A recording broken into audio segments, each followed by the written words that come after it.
Welcome to the PFF Fantasy Football Podcast. It's award season here. End of regular season. Wild card weekend is ahead. Hold on to your seats. But first, let's review all the goodness that just happened over the previous 18 weeks. Of course, I am your host, Ian Hartitz, running solo today. Happy January 9th as I'm recording this, and happy wild card week. But once again, got to get through some of these great awards that we had happen to fill up and hopefully win a bunch of us those sweet fantasy football championships here into 2022 and just a little bit up to 23 season. So appreciate you guys tuning in as always. And yeah, I have 6 fun awards I want to get through today.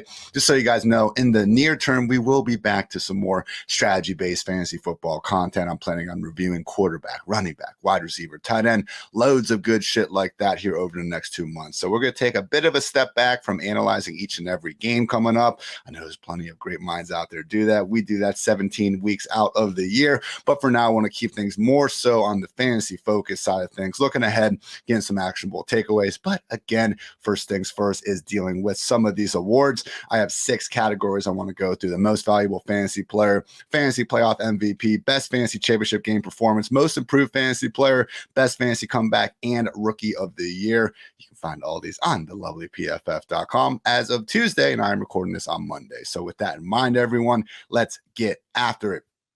Most valuable fantasy player. I am determining this by looking at the best. So yes, we did have guys like Josh Jacobs, who in terms of being the most valuable, if you are trying to look at the biggest difference between the ADP, where they were drafted, and their final fantasy rank, he'd be a great contender. I do believe in terms of raw difference, looking at every single player at every position, nobody had a larger difference in their preseason ADP and their final overall finish than Bears quarterback Justin Fields. More on him in just a little bit. Again, though, I am not looking at basically where they were drafted. I am currently looking at who was the best at the highest rate relative to their peers. So what I did was I took the QB1, the RB1, wide receiver 1, tight end 1, and looked to see who had the largest difference between their performance and the second best player at that position. So all these totals are through weeks 1 through 17. So again, I did not include the rather meaningless for fantasy purposes week 18 into the equation. And with that guy, we do see one player rise above the rest. Now, a quarterback, Jalen Hurts, this year, 0.5 fantasy points per game better than the QB2. Austin Eckler was 2 PPR points per game better than the RB2 and Christian McCaffrey. Cooper Kupp was 0.3 PPR points per game better than the wide receiver 2, Justin Jefferson. I understand this one could be a little quirky. I use an 8 games played cutoff for all these, and Kupp did play 9 games.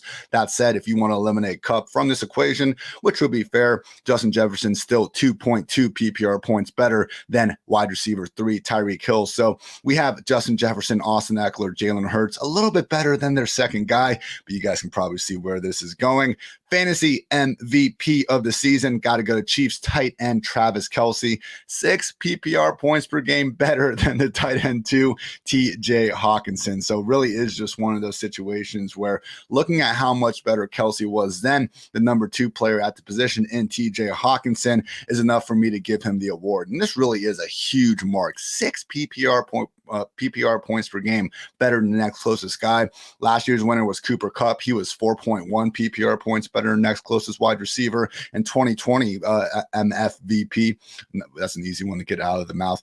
MVFP, I should say, Devontae Adams finished with 4.4 additional PPR points per game better than the next closest performer. So again, relative to everyone else at the position, nobody was better than Travis Kelce this year in Fantasyland. I mean, career high marks in receptions with 110, 12 receiving touchdowns, 1,338 receiving yards, second highest mark of his career. So I think also adding in the context of, looking at guys like Greg Dulcich, Chig Okonkwo, Kate Otten, Taysom freaking Hill. It was the most annoying position the entire year to get your head around. Guys that use high round picks on Mark Andrews and Kyle Pitts were awfully disappointed. Even TJ Hawkinson needed to get traded halfway through the year in order to really reach his ceiling. So Greg Kittle came on down the stretch, but he was hurt.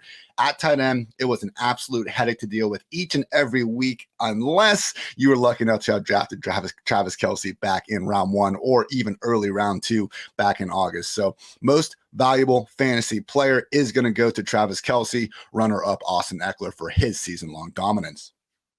Fantasy playoff MVP. It's going to be a similar criteria as to what we had before in terms of we're looking at the largest advantage in fantasy points per game and full PPR scoring relative to other players at their position. The one catch here, though, is going to be I need you to be active in playing all 3 games in weeks 15 through 17. Best ability is availability, as the kids say. So looking at that, guys, our QB1 in the fantasy playoffs, again, weeks 15 through 17, Patrick Mahomes averaged 5 additional fantasy points per game ahead of the QB2 in Daniel Jones. Daniel Jones, QB2 in the fantasy playoffs. How about that? Austin Eckler, RB1 in the fantasy playoffs, averaged 0.1 additional PPR points per game than RB2 Christian McCaffrey, basically a wash. Wide receiver 1, CeeDee Lamb, averaged 1.8 more PPR points per game than wide receiver 2, Devontae Smith, and tight end 1, George Kittle. Huge, 4-week stretch he's had here. Even week 18, the dude finds the end zone multiple times. 3.5 more PPR points per game than tight end 2, TJ Hawkinson. So with that, guys, got to give the fantasy playoff MVP to one Patrick Mahomes. And I do think he deserves to be somewhere on this award list. So I did think that Kittle going into this was going to win the award. I mean, look at what he did. 5 freaking touchdowns in weeks 15 through 17 after being a mix of injured and just not overly effective. More so because of the volume at hand than anything. I'm not here to slander George Kittle. You guys know that. But looking at Patrick Mahomes, what he did throughout this year, stopped Josh Allen from getting his trio of fantasy, QB1 finishes over the past 3 seasons, and did so without Tyreek Hill. So yes, he got, I want to say, lucky is not the right word, but in terms of looking at the fantasy playoff MVP race, Jalen Hurts, Josh Allen, and Joe Burrow, all these guys were ineligible due to missing at least 1 game down the stretch, but just so consistent at a high level for Mahomes over this stretch. QB4, QB6, and QB6 fantasy finishes to end the season. Dak Prescott was the only other quarterback in the NFL with a trio of top 12 finishes during the fantasy playoffs. So, Mahomes, we get the voter fatigue going on with the MVP race sometimes. For my money's worth, he is the real life MVP and also deserves to be crowned as the fantasy playoffs MVP, with the runner up being George Kittle. Best fantasy championship game performance. This one is easy. Buccaneers wide receiver Mike Evans. Holy shit, what a game. 10 catches, 207 yards. Not 1, not 2, but 3 touchdowns to help put the team on his back like a prime Greg Jennings out there. Beat the Panthers and took home that NFC South division title. So what's so incredible about this one is just how freaking bad Evans have been performing over the past 3 months of action. And look, there were plenty of missed throws from Tom Brady there. When I say bad, I just mean it in terms of looking at that box score, because 11 straight games without a touchdown going into week 17. I mean, Evans' career-long streak, I believe, was 6 before this. And with Tom Brady under center starting in 2020, Evans never went more than 2 games without a touchdown during those 2 seasons. And that even includes the playoffs. So if you look at it since 2010, in the de facto fantasy championship. So I looked at week 16 performances up until last year. Then over these last 2 seasons, the week 17 performances, we had 2020 Alvin Kamara rip off 56.2 PPR points in that 6 touchdown performance. Last year, we had Jamar Chase go absolutely bonkers against the Chiefs, 55.6 PPR points. 2017, Todd Gurley managed to rack up 49.6 PPR points. But in 4th place, Mike Evans at 48.7. Absolutely incredible. And it was enough of a great performance to even get Tom Brady on his Twitter account after the game, shouting out Evans and ridiculing anyone out there that happened to be sitting Mike Evans. So great game from Evans. Make your jokes about, oh yeah, it was awesome in my consolation playoff game and all that. I get it. But just in terms of putting up absolutely massive numbers in week 17, no one else to give the award to but Mike Evans. And guess who scored the second most points in week 17? Seriously, guess. I'll give you 3 seconds here. Nice little sip of my always lovely hazelnut coffee. Tom Brady, his teammate. Mike Evans, number 1. Tom Brady, number 2. Highest scoring players in week 17. Sure would have been a lot cooler if, they maybe had a couple more splash performances like that throughout the year. But beggars can't be choosers. If you had Evans and Brady on the squad in week 17, good chance that you were walking home with that trophy. Now, we have the most improved fantasy players. So I took every single player that played at least 8 games in 2021, their fantasy points per game. And I looked at 2022, every single player that played at least 8 games, their fantasy points per game, who had the largest improvement from 21 to 22. Here are the finalists. At quarterback, it was Justin Fields, went from 10.6 fantasy points per game to 19.7, good for an improvement of 9.1 fantasy points.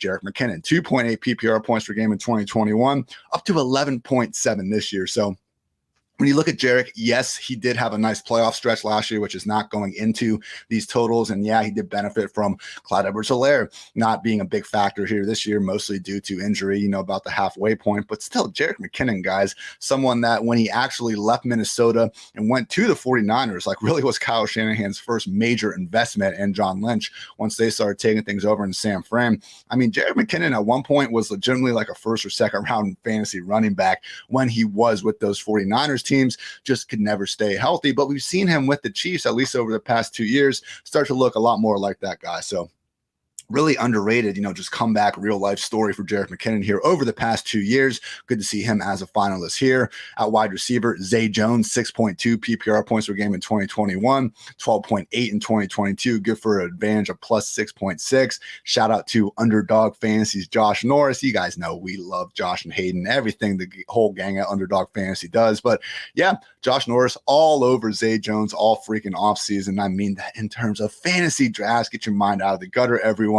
But yes, Zay Jones was literally going in the last round of many of these drafts up until we got a little closer to the season. Was a good example of following the money, following a talented quarterback, and hoping that even though it was someone who, again, hadn't exactly demanded the most targets throughout their career and hadn't put up the biggest counting numbers throughout their career, but you get a little bit better situation with a team that believes in you, with a player that did have some solid enough level of underlying talent. Zay Jones, 2022, up for the most improved player, as is Evan Ingram, 6.8 PPR points per game in 2021, up to 10.6 in 2022. So truly, I know Trevor Lawrence week 18 didn't exactly, win that game for the squad defense, and the other Josh Allen far more so to do with that. But even with that week 18 game included, still an awfully big leap forward for Trevor Lawrence from year 1 to year 2. And we see that right here with Zay Jones and Evan Ingram both qualifying as 2 of the most improved fantasy players. That said, though, guys, no one is touching that first mark here. Justin Fields, most improved fantasy player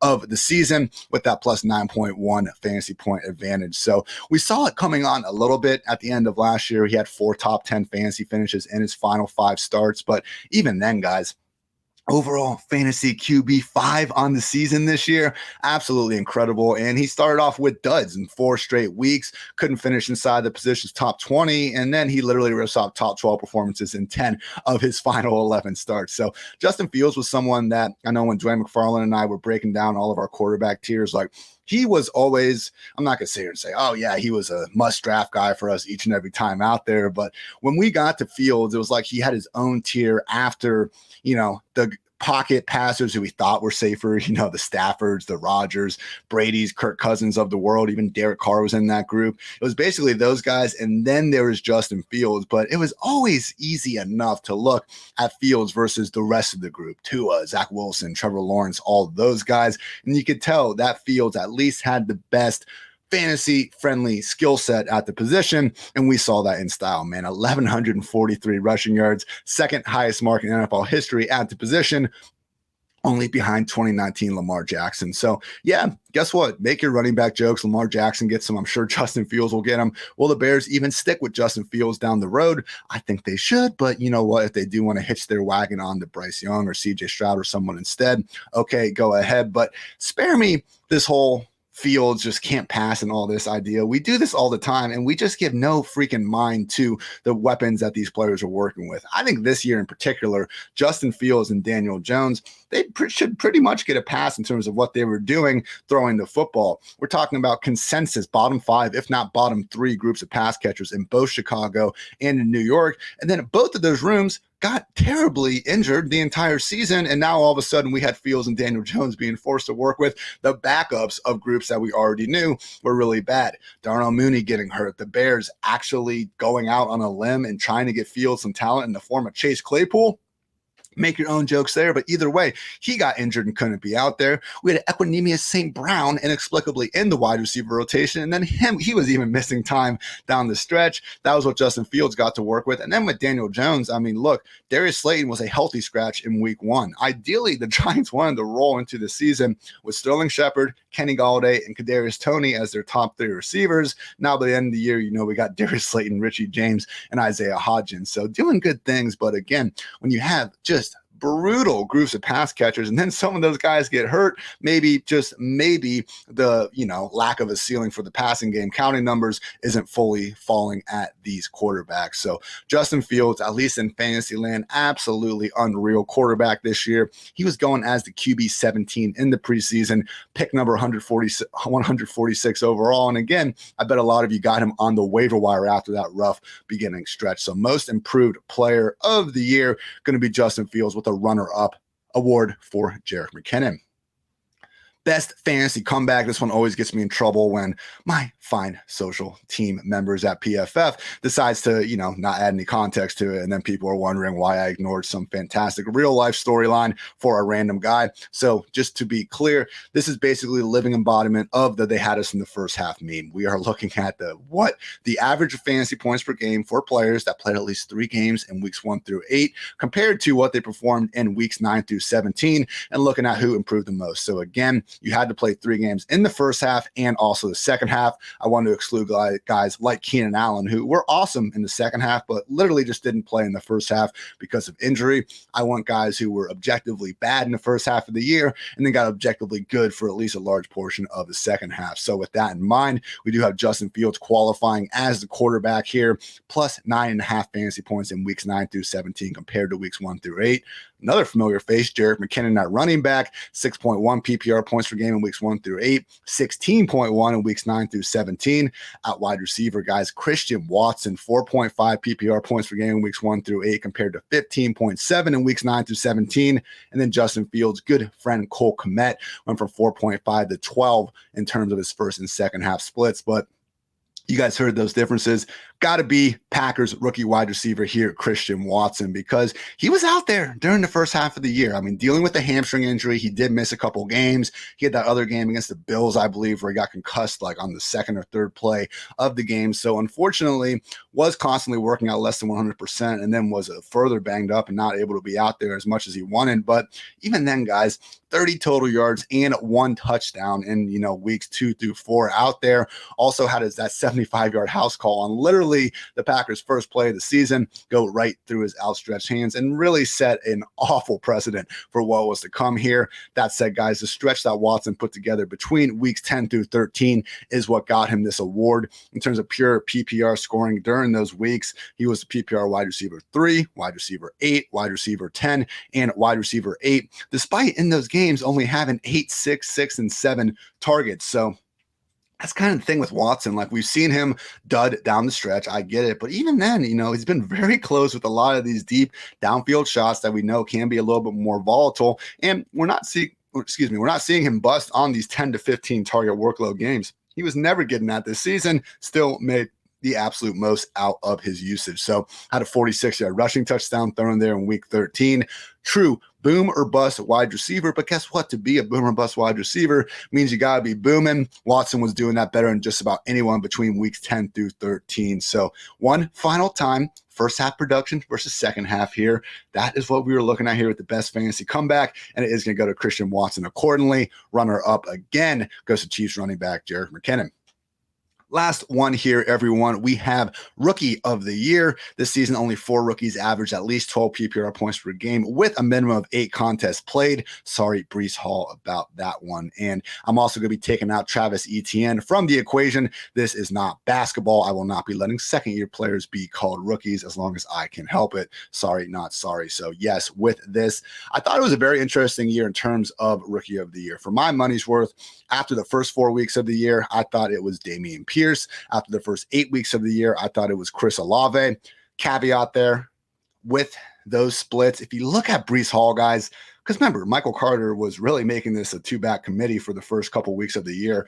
Hall really started to break out between weeks like 3 through 6, and then he just got hurt in week 7. So I do think there was a 4-week stretch and a time where Breece Hall deserved to be the favorite for the offensive rookie of the year. But in terms of snapshots, weeks 1 through 4, I thought Pierce came on a little bit stronger to start. Weeks 4 through 8 and just 1 through 8 as a whole, Chris Olave was making a lot of good things happen with Jameis and then with Dalton under center. And then weeks 1 through 12, I actually think I went to Garrett Wilson, seeing what he was able to do once Mike White got under center. And even in a couple of those games with Zach Wilson, I mean, we saw the implosion happen, but before their bye, when Wilson was winning these games, not putting up good numbers, but it was actually Garrett helping bail Zach out more weeks than not there and still putting forth some good performances.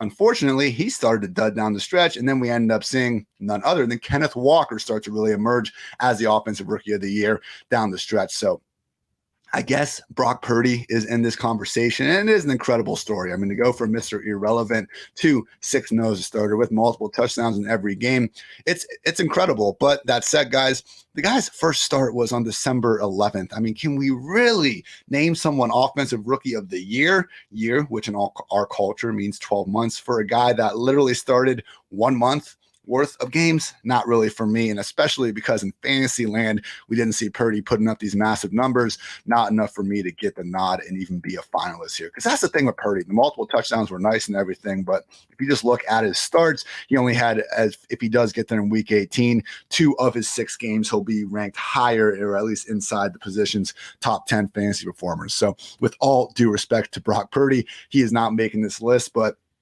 it's really close. This was the toughest one by far. I didn't have a clear statistical winner like we did in the other categories. So we did have Kenneth Walker, again, in my opinion, going into this study, seemed like the front runner, but it's at least a little bit concerning that you had him in the best offense of the group. I mean, that's not even close. The Texans versus the Saints versus the Jets versus the Seahawks. Clearly, he was in the best offensive environment in an offense that wanted to run the ball. And it's at least mildly concerning that Rashad Penny was quite a bit better than Walker in their respective sample sizes. I know Walker did have a quite a bit higher volume by the time the season was done, but Penny, yards per carry, 6.1 versus 4.7. Yards after contact per carry, 4.2 versus 3.1. Penny even forced missed tackles at a slightly higher rate than Kenneth Walker. So awesome, but just in terms of looking at the players in these offenses, like who was able to, I guess, be replaced in their offense the easiest, I do think it was probably Kenneth Walker.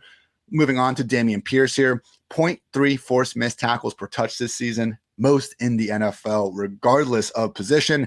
Absolutely awesome year from the Texans rookie running back. He did really cool off, though, after that hot start in the season, guys. Didn't have a top 12 finish at the position in each of his final 8 games out here, and that did surprise me looking back on it, because the guy starts off and from weeks 2 through weeks 5, RB9, RB5, and RB11 look like the next big thing at the position. But yes, during his final 8 games after that, failed to crack the top 12 on even one time. So really, you just started to see a lot of the concerns that we had about Pierce and honestly Walker and Penny in Seattle. When you have a running back, even if they are awesome, but they're not really catching passes and they're in a shitty offense, you're not going to get a ton of consistent fantasy points.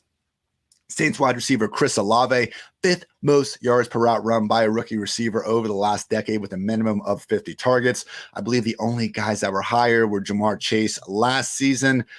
Who else got there? We had OBJ in 2014. That was the leader. Justin Jefferson in 2020 was also close. And there's one more guy I am forgetting. My apologies there. Unfortunately, though, injuries and up and down play under center. I mean, we only had one finish higher than the PPR wide receiver 36 during weeks 10 through 17 for Chris Olave. So incredibly efficient. He got another touchdown on the total in week 18. That was good to see. But just not many boom games that you'd want to see from, again, the potential offensive rookie of the year. So Olave, you guys know me. I got my Ohio State Buckeyes bias. And Olave was my preseason pick for the award. I thought the halfway point that was still fair, but I did not think he did enough over the entire season to take this one home. Final contender, we do have Garrett Wilson. And again, probably the biggest reason why the world was briefly convinced that Mike White could be a legit NFL quarterback for an extended period of time, whether or not that is proven true or false. Fantastic rookie season from Garrett Wilson. Him and Chris Olave both managed to surpass 1,000 receiving yards. And this was PFF's single lowest graded offense in terms of team passing grade throughout the season. So if Kenneth Walker had everything, going his way in terms of the offensive line playing a little better than we expected, the offensive environment, the scoring upside being better than we expected. Garrett's was probably the worst with that. He had a lot of competition with Elijah Moore, Corey Davis, and those guys in the offense. We had it going from Joe Flacco to Zach Wilson to Mike White, back to Zach Wilson, back to Joe Flacco throughout the entire season. Chris freaking Streveler ended up taking some serious snaps there at one point, and Garrett Wilson just kept on keeping on. So very tough for me. If Garrett Wilson had a slightly better end of the season, because he really did have a rough final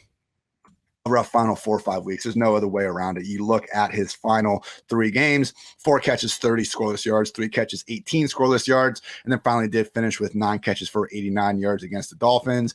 That one was good, but to me, Kenneth Walker, looking at what he was able to do down the stretch with a couple 100-plus total yard games during the fantasy playoffs when things really mattered, it's going to be enough for me to give him the award for Rookie Fantasy of the Year. Also did have the single lowest preseason ADP on ESPN of any of these guys involved. So again, can't say enough how close this award specifically was. To me, it is Kenneth Walker number 1, Garrett Wilson number 2. From a fantasy standpoint, I do think in terms of who was the best rookie real life, I probably would still have to give the award to Garrett Wilson. So Kenneth Walker's awesome, and he had that incredible stretch during the middle of the season, saved a lot of you guys during bye weeks. And he was even someone like Fields, where because of how little he was doing the first 4 or 5 weeks, because of some injury stuff as well, to Walker's, respect, just incredible seeing what he could do coming off the waiver wire and being someone that you had to shove in the fantasy lineups of all shapes and sizes there for a solid month or two. So just to quickly recap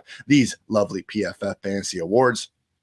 Most valuable fantasy player goes to Travis Kelce with a runner-up of Austin Eckler. Fantasy playoff MVP is Patrick Mahomes with runner-up George Kittle. Best fantasy championship game performance is Mike Evans with runner-up Tom Brady. Most improved fantasy player is going to be Justin Fields with runner-up Jerick McKinnon. Best fantasy comeback is Christian Watson with runner-up Jerick McKinnon. And Rookie of the Year, Kenneth Walker with a runner-up of Garrett Wilson. So hopefully you had a couple of these guys on the fantasy squads throughout the year. I know we sure spent a hell of a lot of time trying to grind and figure out exactly who these stars were going to be. Also, just before we get out of here, I want to give some love to some other people out there are just trying to pick the best plays at all times, specifically our friends over there at DraftKings. The NFL playoff picture is locked in, and my go-to place for wild card round action is DraftKings Sportsbook, now legal in Ohio. Let's freaking go, people. An official sports betting partner of the NFL. To kick off the road to Super Bowl 57, new customers can bet just $5 and get 200 in free bets instantly. Plus, all new and existing customers can get a no-sweat bet each day of the wild card round this weekend. Just place any NFL bet of your choice, and if it loses, you'll get a free bet back up to $10. Action's so good. Why bet NFL playoffs anywhere else? Again, guys, I am so excited. I've had, my ways of getting some bets down here over the years, but just being able to go on over to DraftKings Sportsbook, do it all above the belt, have a bunch of fun doing it. I cannot wait. And guess what, guys? You can download DraftKings Sportsbook app now. Use code PFF. New customers can bet again $5 on the NFL and get 200 in free bets instantly, only at DraftKings Sportsbook with code PFF. Also got to give some love to our friends over at Western and Southern Financial Group. While you focus on your roster moves, Western and Southern helps advance your money moves. Buying your first home? I'm trying. Planning to start a family? That's the goal. Wondering how to make your money grow? That'd be great. Western and Southern's playbook of life insurance, investment, and retirement solutions helps you rest assured on game day. Team up to understand needs and address goals with a game plan built just for you. Get started at westernsouthern.com/PFF. All right, everyone. Again, many thanks for everyone tuning in throughout the season. We've had some ups and downs, people in, people out, and hopefully we were able to win some fantasy championships there along the way. So want to keep things fun here and keep things ever informative. So as I said in the beginning of the show, we will be back with more actionable content throughout the playoff stretch and deep into the offseason as we always do. So before we know it, going to be time to get some of the brightest dynasty minds, best ball minds back on here, getting our strategy set for 2023. But again, I do want to use these next few weeks just to take a bit of a step back, look at the position, see what we learned, see what we can hopefully use moving forward to win that many more fantasy games and, of course, championships on top of that. So, again, thank you, everyone, for tuning in. I'm Ian Hartitz. This has been the PFF Fantasy Football Podcast. And until next time, take care, everybody.